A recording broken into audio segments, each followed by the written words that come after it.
IVM. Hello, I'm Shifa Maitra and welcome to Smile India, the podcast that gets you uplifting news from across the nation. Yes, I know we all get overwhelmed at times with the negativity around, but here's a look at the bright side as I share news that will surely make you smile. In Mumbai, 24-year-old Monica More got a second chance at life after an unknown stranger in Chennai lost his life. He was declared brain dead and his family agreed to donate whatever could help others live. Organ donation is a noble choice that this family took. Doctors at Global Hospital and health authorities got into the act and the kidneys were sent in record time to a patient in Hyderabad. His arms are helping Monica, who lost hers while trying to board a train in Mumbai 6 years ago. After a 15-hour surgery, Monica is recovering well and in a couple of months will lead a totally normal life. Monica is looking forward to creating Rangoli herself this Diwali.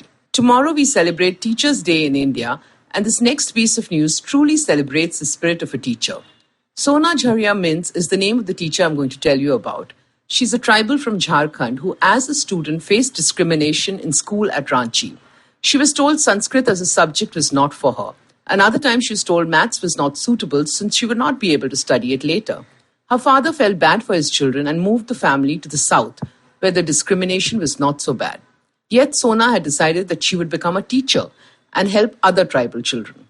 Education interested her, and after her MPhil from JNU Delhi, she became a professor. Currently, she's a professor at Jawaharlal Nehru University Center of Computer and System Sciences. She's now been appointed as Vice-Chancellor at SKM University in her home state, Jharkhand. Mins is aware of the fact that it's rare for a tribal woman to be appointed VC at any university, and she's honored.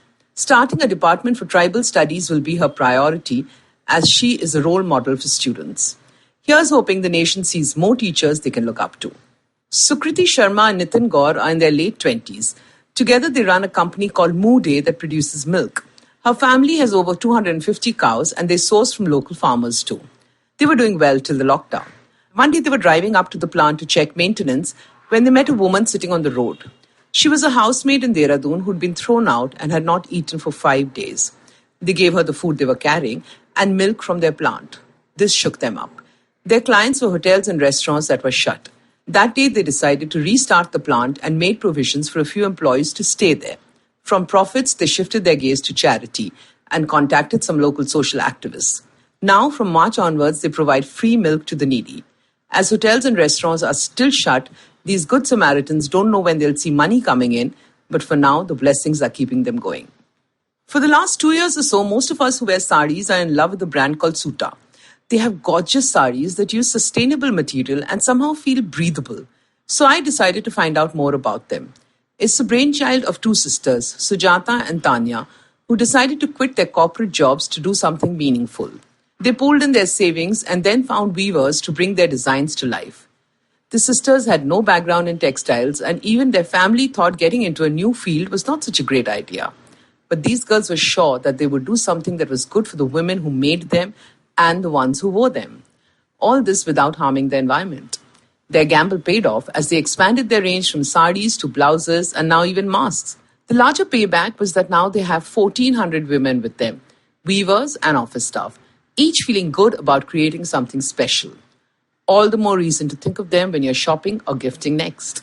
While few people are stepping out, even now we all look at our lovely clothes in the cupboards wistfully.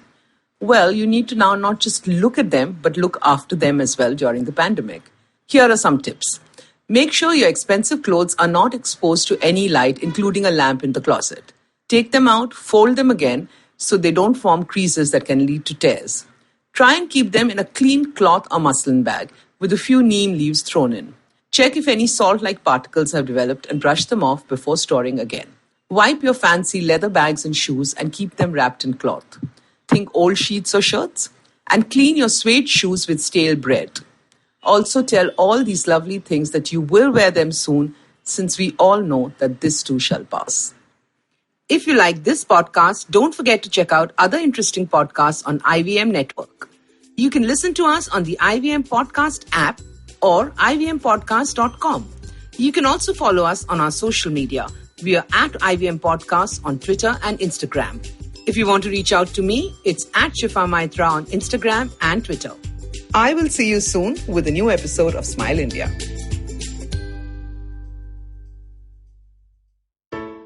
I hope you enjoyed that show.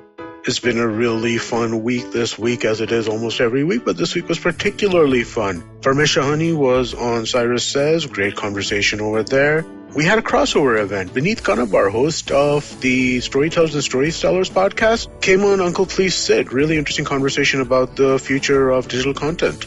Besides that, it was the 50th episode this week of Agla Station Adulthood. Congratulations to Ritasha and Ayushi. But yeah, they're 50 episodes down. They had Rekha Jha as the guest on that show. On Advertising is Dead, Varun had the founders of Foxymoron, Suvir Bajaj and Pratik Gupta on. Another really, really interesting conversation. So full of interesting conversations this week, and I hope to see you again next week. Have you ever wondered how successful people do their thing? How do they navigate the challenges they often face? Are you wondering about the future of restaurants, film, education, technology, and everything else in between? Hi, I'm Gauri Devidyal, best known for being one of the brains behind The Table, an award-winning restaurant in Bombay. One thing my life as a restaurateur has given me is the opportunity to meet with some truly inspiring people, most often just by chatting with strangers at the community table. And that's what this podcast is about. It's about learning the new dimensions of business and understanding how different people swim this sea.